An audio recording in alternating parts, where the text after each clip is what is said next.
Every masterpiece has its cheap imitation. And here we are talking about Greninja, Cinderace's cheap copy. Jokes aside though, Greninja is one of two original Protean users from the debut generation of when both Greninja and Protean went live. Wait a minute. Fixed it.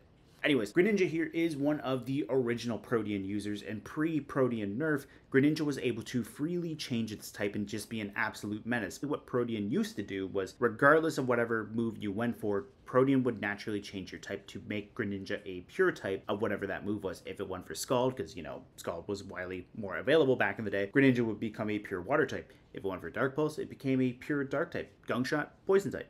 Ice Beam, Ice type. You guys get the idea. Now, unfortunately, though, with Scarlet and Violet, Protean as well as Cinderace's Librero only work once per switch-in. So if Greninja comes in and goes for an Ice Beam, it's locked into the Ice type until it switches out or goes for Terastallization. Now, the other problem here, too, is if you Terastallize after switching your type, well, your original stabs are gone, you don't get the benefit from them when you're Terastallized. So if you Terastallize away from the Water type, after already using Protean to become an Ice type, well, your passive stab that you're going to retain is Ice as opposed to Water, so that could be a problem. You could make the case for running Greninja's default ability, Torrent, instead, which basically, like all Water type starters, what Torrent does is it gives them a 50% boost to their Water type moves when they're at a third or less of their max HP. Now that could be handy too, but Greninja's a bit of a glass cannon, so it might not be worth it. Greninja does have a special ability from an event which is Battle Bond, where Greninja used to turn into its own knockoff version of Mega Evolution and become Ash Greninja, where it would gain an increase to its offensive stats and speed, and Water Shuriken would increase in power. Unfortunately, that ability was completely reworked going into Scarlet and Violet, and now basically it's like a one-time only Moxie boost that gives you a boost to your attack stat, special attack stat, and speed stat. Basically, the math works out to give Greninja roughly the same stat breakdown that it would have had as Ash Greninja. Now, that's not legal in VGC, unfortunately, so we're not going to be talking about that this video. But that said, if the format changes and it becomes legal, then Battle Bond could be worth looking into, but because it's currently not allowed, we're only going to be looking at Protean and Torrent. Now, you can make a case for either ability, regardless of what you want to do. If you run Torrent, you're going to remain locked into the Water Dark typing, which means you'll be immune to Psychic. You will have resistances to Water, Dark, Ice, Steel, Fire, and Ghost, while having the weaknesses to Bug, Electric, Grass, Fighting, and Fairy. And the nice thing too is you'll be able to still Terastallize, and if you are running Torrent and you do Terastallize, you get to retain your Dark and Water stabs on top of whatever your Terra type is. So if you decided that you wanted Terra Water to get double stab on Water, you have that while still retaining your Dark type stab. Or if you decided you wanted to go like, say, maybe Terra Poison, well, you have Poison type stab options in addition to your Water and Dark typing, which could be really handy. As far as your stat breakdown goes with Greninja, you are a bit of a glass cannon here with 72 HP, 95 attack, 67 defense, 103 special attack, 71 special defense, and 122 speed. Now, the nice thing here is that 103 special attack and the 122 speed are really nice, and they work relatively good in Greninja's favor if you have like a helping hand support mon. Now, the thing with Greninja, though, compared to Cinderace is a physical attacker, and it also has a drastically lower special attack, so that Cinderace's physical attack can be relatively higher. Greninja doesn't have that because it's kind of like the middle of the road as far as the starters go, because Chestnut is a physical attacker, Delphox is a special attacker, and Greninja is just kind of like an in-between. Now, if Greninja had a higher special attack or higher attack, it could be really scary. But at the same time, having a Life Orb to increase your special attack, choice specs, those are solid options. Like I mentioned, Helping Hand is a thing. And then on top of that, Greninja can always go for Terastallization to get some extra firepower. That's definitely a thing too. And the fact that there's only 8 points difference between your attack and your special attack means you could technically run a physical Greninja. Physical Greninja used to be a thing in Generation 6 VGC as well because of Protean and Gunk Shot as well. So the options are definitely still there. So Greninja definitely has the tools in its move pool to be a bit supportive, but my lizard brain just screams, let him sweep! And that's exactly what we're going to do with our movesets here. We're going to go max speed and then either max attack or max special attack investment here. Like I mentioned, it's only 8 points difference in the attack and special attack stats, so we can definitely go from there. So this first set here is going to be Focus Sash with 3 damaging moves and Protect. I know, super original, but the focus sash here is insurance to help keep us alive, because staying alive is kind of important in battles. Unless you're playing Last Respects, but I digress. What I was thinking here for these 3 damaging moves is we run Hydro Pump, Dark Pulse, and Ice Beam. Now, these 3 moves can be changed out as well. The move pool, I cannot stress enough, is deep, and you can definitely take advantage of the fact that Greninja has such a great move pool. What I was thinking with Hydro Pump is it's a good burst amount of damage with 110 base power. If you want to get around that 80 accuracy, what you could do is you could run Sandy Shocks with a booster energy and a speed boosting photosynthesis, and then that way you can get gravity off before Greninja even moves, and then Greninja now has drastically heightened accuracy with Hydro Pump, and now Hydro Pump is going to be really reliable. But if you're worried about Storm Drain redirecting your Hydro Pump, you could run Surf instead.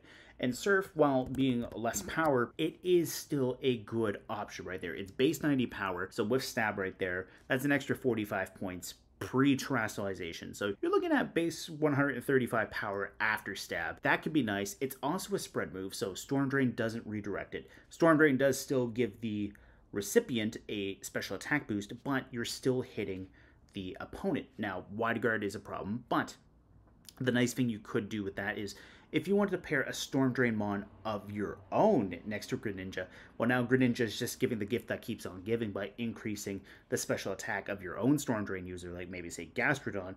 Urshifu Rapid is a problem, and Gastrodon does solve that problem. It does provide the solution. So you could do that. On top of that, it would be funny too if you paired a Terra Grass Colossal with Absorb Ball next to Greninja, and then Colossal would get the speed boost and a +1 to its special attack, and then be able to go from there too. What I was thinking as well is we have Dark Pulse for a solid Dark type Stab right there. It's base 80 power, and it has a 20% chance to make the target flinch, which is relatively nice right there. We have Ice Beam as well, base 90 right there.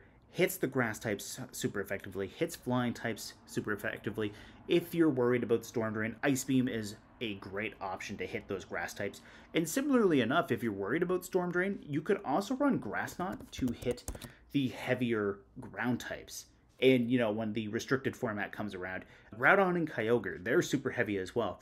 So you can go for Grass Knot if you wanted to, and then that way, Grass Knot increases in power the heavier the target is.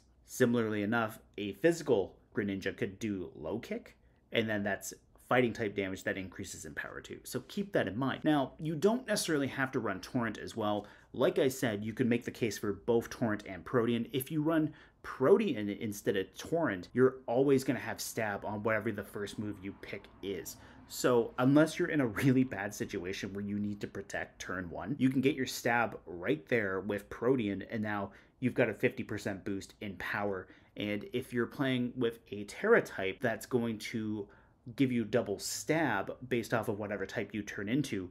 That could be great for firepower as well. You can also increase Greninja's firepower with Helping Hand support from a partner mod, and then that way Greninja just does even more damage. It gets a 50% power to its move from the Helping Hand. If you wanted to as well, you could run a Prankster with Fake Tears, Grimmsnarl when the DLC drops, Whimsicott. I can't wait for Whimsicott to come back. But anyways, you could run Prankster, Fake Tears, or even just a fast Fake Tears user, and then that way your target is taking a -2 to their special defense, and then Greninja is just going to take advantage of the fact that they're softened up and just nail them stupidly hard. So that's what I was thinking for this first idea right here. Our second set here is we're going to run a physical counterpart to the first set that we just discussed. So we have max attack investment and max speed investment right here. As far as our damaging moves go, we have Liquidation, Gunk Shot, and Rock Slide.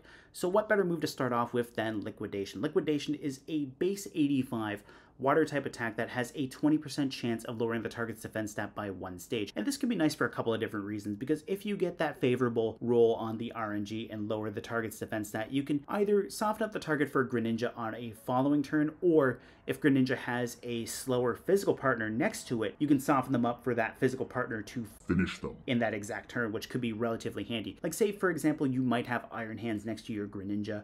You get that defense drop with the Liquidation. Iron Hands comes in with a Drain Punch. You're probably going to finish what Greninja started right there with that Drain Punch and just pick up the KO, which could be really handy.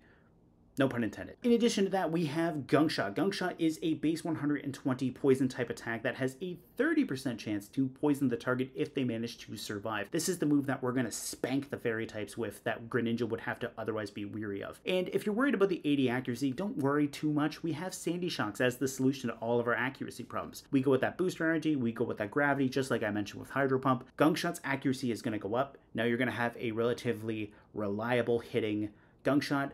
Fairies beware. And then finally, for our damaging move, we have Rock Slide. Rock Slide is going to synergize nicely with Greninja because Greninja is incredibly fast. The nice thing here too is Rock Slide has a 30% chance to make the target flinch, and it's a spread move. If you're pairing Greninja with, say, something that can spread paralysis, you can lock your opponents out of moves right there, or even just any actions, because the paralysis chances of making your opponent miss their turn plus the Rock Slide can stack relatively nicely, and then you can just make them not move. If they can't hit you, they can't win. Problem solved. And then lastly, we have Protect and the Focus Sash to help extend our longevity on this set. Now, if you didn't want to go for longevity and you wanted to go for extra power, what you could do is you could take out Protect. You could run Low Kick. Now, Low Kick, like Grass Knot, increases in power the heavier the target is, which is nice. This is adding some fighting type coverage to the move pool right here. Now, with the combination of water, poison, rock, and fighting, there's not many things that can really adapt to that, which is relatively nice. As far as our item goes, we're going to take away the Focus Sash and put in a Choice Band. Now, the nice thing here is all of the choice items synergize with Protean relatively nicely. Protean locks you into the type of whatever move you use first. Well, the choice item also locks you into the first move that you use. So there you go. We're going to increase our attack by 50% with that choice band. We're going to lock into our first move, and Protean is going to ensure that we have stab on the first move that we lock into as well. So this is going to be relatively nice. Now, if we want to further boost this, what we do is we take a Terra type for a move that we're expecting to use relatively frequently and just give that our Terra type, and then therefore we'll get our adaptability boosted stab right there with Terastallization, and we go from there. All right, so now that we talked about the choice band, it's time to jump into our third set, which is actually going to be a choice spec set. So this is going to be deadly on Greninja. We're going to get a 50% boost into our special attack stat right there, and on a max invested neutral nature, we're already at 155 points with that special attack. With the 50% boost, we jump up to 232, which is just wonderful. Protean is also going to make sure that we have stab on whatever move we use, which is an extra 50% boost to that move's power, which is going to be really handy. Now, we can do one of two things with this. We can leave it at that, or we can factor Terastallization into the equation. As far as our damaging moves go that I have on screen, I talked about these with the first set here, but I have them ranked in order of Terra types that I think might be for the best based off of abilities and damage output. So our first move here that we have is Dark Pulse. The nice thing about being a dark type is you're immune to Prankster moves. So Prankster moves here basically get around Greninja's best aspect, its speed stat. They have a +1 priority where Greninja doesn't have a +1 priority on all of its moves. So being immune to Prankster Thunder Wave, which would naturally just destroy Greninja's speed stat, could be wonderful. Now, we could go Terra Water as a secondary option right here, and this is probably the most powerful aspect right here with Hydro Pump, because Hydro Pump will jump up to 220 base power. Now, if you have gravity on the field, great, that's reliable, but if Storm Drain is on the field, or if your gravity just wears off, then it's kind of risky. Plus, you have lower PP, so that could be a little bit concerning for Greninja. Now, Grass Knot could be a good option as well. I have it as our third option, though, because Grass Knot's power depends on the weight of the target. So if you're going up against something that's kind of on the lighter side, it's not going to do as much. But if you're going up against something that's heavier, like, say, Ursaluna, that's going to be wonderful as well. And Terra Grass does give you the protection from powder moves, specifically Spore, which can be relatively handy as well. Any status condition on Greninja, whether it be paralysis or sleep, that would potentially make it miss its turn is devastating, which could be relatively bad. Now, I have Ice Beam here, mostly for the damage coverage there, but Terra Ice, probably not the best ability to have on Greninja. With the ice typing there, they get a 50% boost in snow. So Greninja's a glass cannon to begin with, probably not the best typing to Terastallize into, but hey, it's there if you need it, if you need to hit a flying type super effectively. But yeah, that's what I was mainly thinking with this third set. All right, let's end this on a high note here and talk about Greninja's best move ever, and this is Water Shuriken. Water Shuriken is a base 15 powered move, and if it was any stronger, this would be absolutely game-breaking. So the whole thing about Water Shuriken is it's a priority move that's also a multi-striking move, meaning it hits anywhere between 2 to 5 times, which means the loaded dice will work with Water Shuriken, meaning you're ensuring that you land a minimum of 4 times. 4 times 15 is 60 right there. For perspective, that puts you on par with Palafin's Jet Punch before stab is even applied. And because of the loaded dice, you can still potentially hit up to 5 times, meaning you can potentially go up to 75 before stab is applied. If you Terastallize into a water type, you're doubling your stab right there, meaning you're looking at anywhere between base 120 and 150 after stab. That can also be augmented and enhanced with Helping Hand for an extra 50%. This is going to shred Focus Sashes and like pick up a lot of KOs. And Cinderace wishes this was Pyro Ball, but this is all Greninja. Anyways, guys, that's my main thoughts on the Ninja Frog right here. I hope you enjoyed listening to me talk about all the different ideas that I had for it. Because there's so many water types out there, I figured it'd be kind of good to jump into multiple different aspects of Greninja and just show why it's worth running, especially Water Shuriken. Anyways, see you later.